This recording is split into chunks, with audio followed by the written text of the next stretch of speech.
Bismillahirrohmanirrohim. Serial Pancasila numerik berjudul Wali Negara. Prolog. Istilah wali negara barangkali terasa kurang familiar dalam tata negara di Indonesia, kecuali di Aceh dan beberapa daerah sewaktu Republik Indonesia Serikat dulu. Itu sudah ada, meskipun dalam konteks yang tidak sama.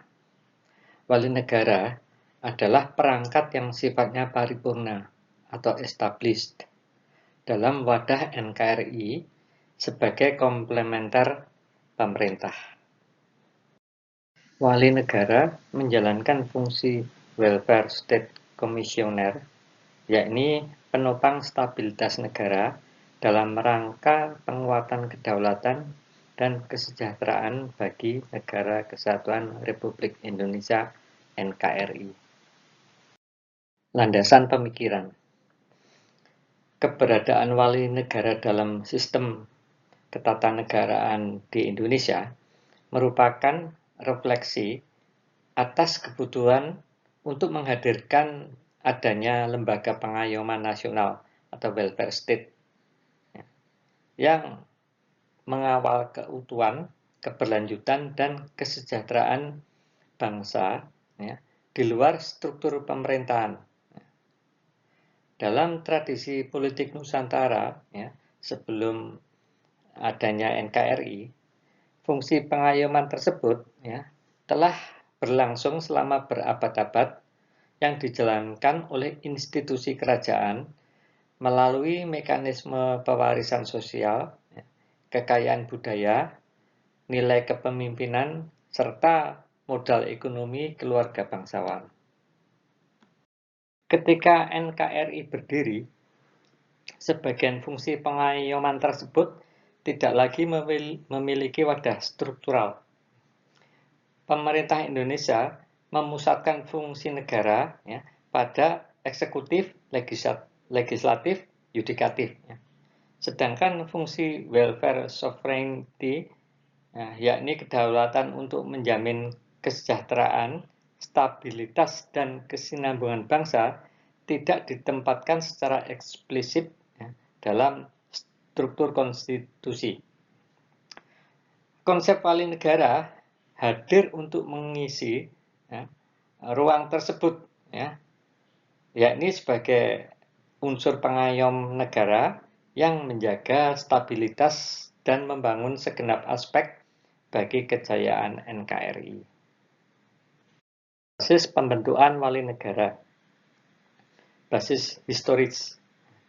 Dalam sejarah berdirinya NKRI, terutama pada masa menjelang dan sesudah kemerdekaan, kerajaan-kerajaan Nusantara telah memberi kontribusi yang besar, yang signifikan, baik berupa wakaf wilayah, segenap kekayaan alam, dukungan politik, perlindungan rakyat, maupun menopang keuangan dan logistik bagi negara baru, yakni NKRI.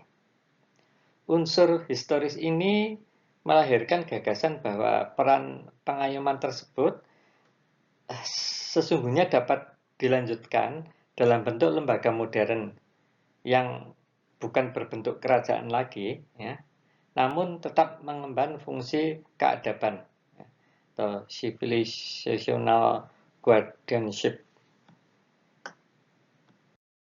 Basis sosial kultural.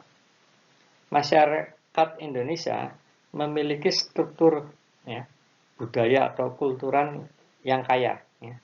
Termasuk dalam hal ini adalah golongan bangsawan, pemuka adat, dan juga sesepuh nasional, yang memiliki modal atau kapital moral, ekonomi maupun spiritual.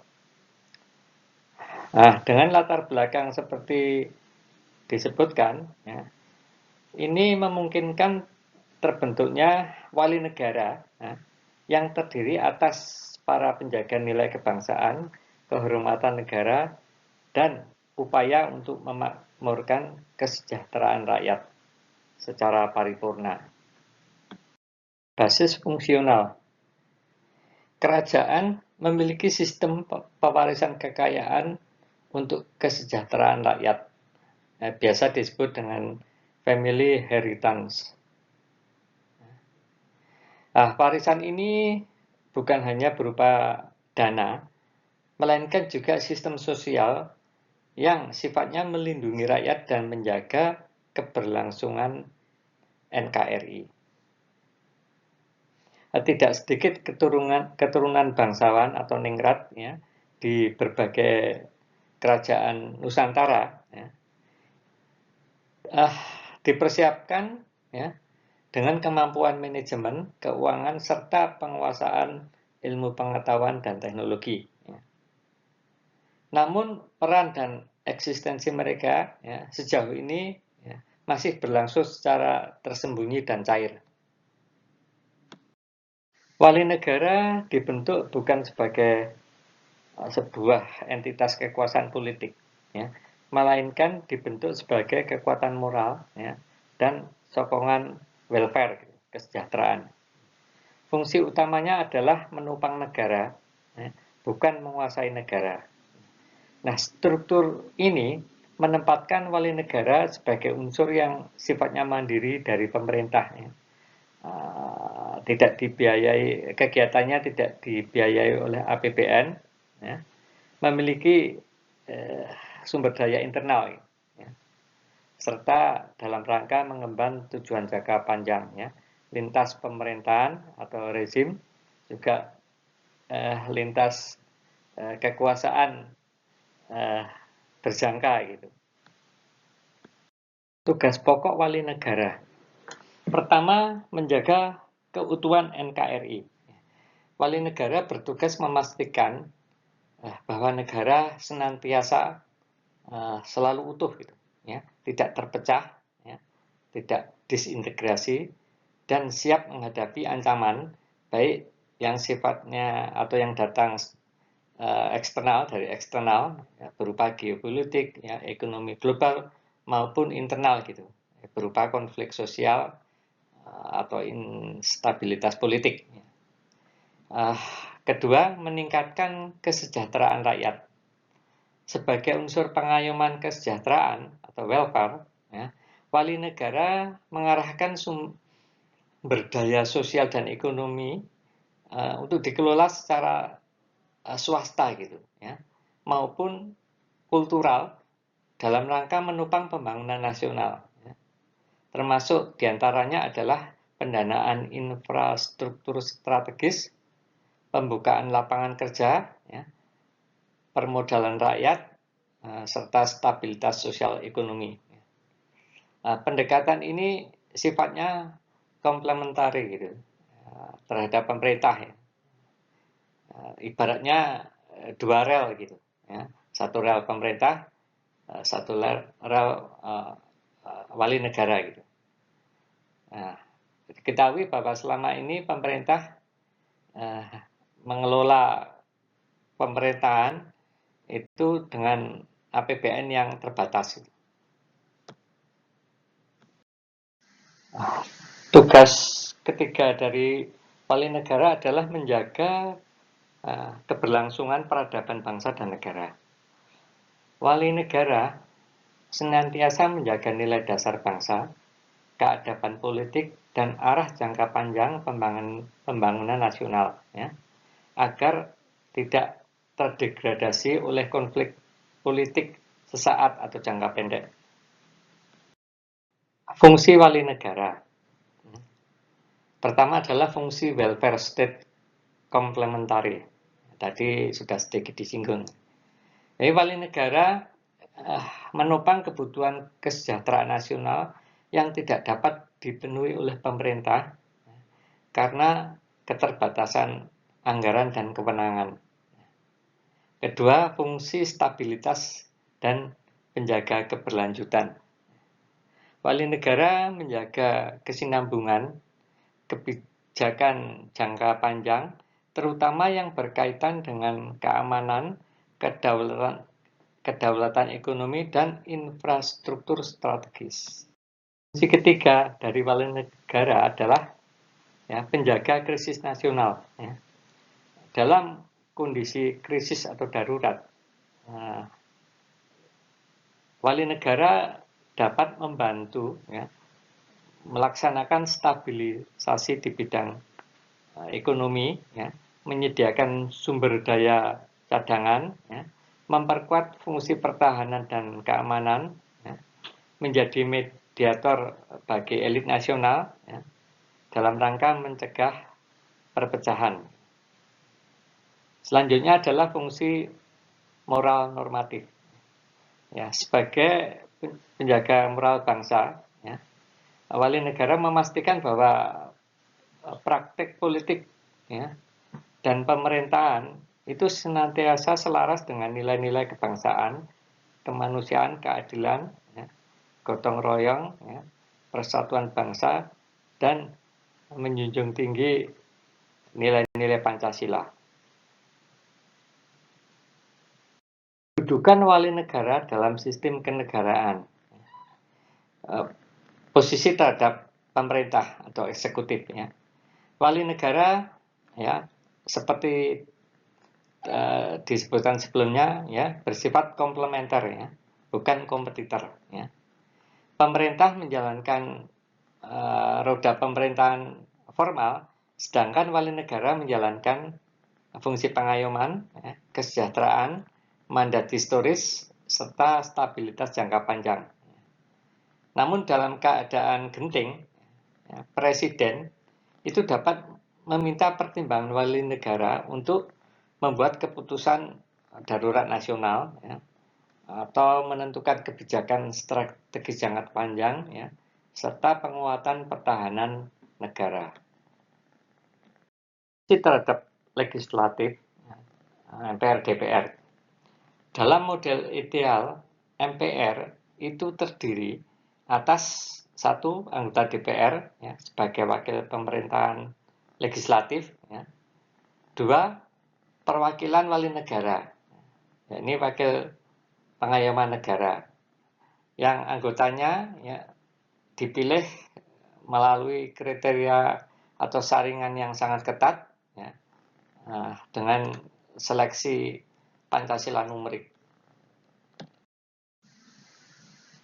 Antara anggota DPR dan anggota perwakilan negara yang jumlah 45 person, keduanya bersidang dengan tugas utama diantaranya adalah menetapkan garis-garis besar haluan negara atau GBHN. Posisi terhadap yudikatif. Wali negara tidak memiliki kekuasaan yudisial. Hubungan dengan perangkat yudikatif bersifat moral dan konsultatif dalam menanggapi isu-isu fundamental seperti amnesti, rehabilitasi, pelanggaran konstitusi, juga penyelamatan bangsa pada saat krisis. Relasi dengan lembaga-lembaga independen. Dalam menjalankan fungsinya, wali negara bersinergi dengan beberapa lembaga yang bersifat independen, seperti Bank Indonesia, Mahkamah Konstitusi, Badan Statistik Nasional, Badan Pengawasan Pembangunan Independen, dan lain-lain. Mekanisme kerja dan prinsip tata kelola wali negara. Pertama, non-partisan dan bebas dari keberpihakan atau kepentingan politik. Anggota wali negara itu tidak boleh merangkap jabatan politik apapun, atau semisal mencalonkan diri dalam jabatan publik. Itu tidak diperkenankan. Selanjutnya adalah pendanaan mandiri. Operasional dan remunerasi personal atau anggota wali negara bersumber dari dana filantropi, dana family inheritance kerajaan, dan juga sifatnya itu tanpa eksistensi support dana asing itu, ya, alias dalam pengertian tidak ada hutang. Kemudian keuntungan dana juga didapat dari keuntungan dari pengusahaan dana welfare. Politik wali negara ya, bukan merupakan politik kekuasaan, melainkan politik pembangunan dan politik kebangsaan. Wali negara memegang teguh prinsip ya, nilai-nilai Pancasila, NKRI, ya, dan tujuan ideal kejayaan, kemandirian, dan kesejahteraan bangsa dan negara. Epilog. Konsep wali negara atau welfare state commissioner merupakan sebuah keniscayaan rancangan alternatif ketatanegaraan yang mampu mencapai kondisi negara yang paripurna atau established, yakni menjaga keutuhan Indonesia sebagai negara bangsa, menopang kesejahteraan rakyat melalui mekanisme non-APBN, memastikan kontinuitas pembangunan jangka panjang, berperan sebagai penyangga krisis dan stabilisator nasional, menjaga moralitas dan nilai dasar Pancasila dalam penyelenggaraan negara. Nah, semua itu, ya, di atas semua itu, keberadaan wali negara merupakan ya, suatu bentuk penghargaan ya, kepada leluhur bangsa ya, dengan cara memberi peran strategis kepada pewaris kerajaan-kerajaan di Nusantara ya, sebagai sekali lagi penghormatan yang sedalam-dalamnya kepada para leluhur bangsa Indonesia atau Nusantara. Dengan kedudukan yang sifatnya tidak berkompetisi dengan pemerintah, wali negara justru menjadi komplement strategis bagi pemerintah ya, dalam menguatkan NKRI ya, di tengah tantangan global di masa mendatang. Wallahu a'lam bishawab. Mohon maaf atas segala khilaf dan kekurangan. Terima kasih.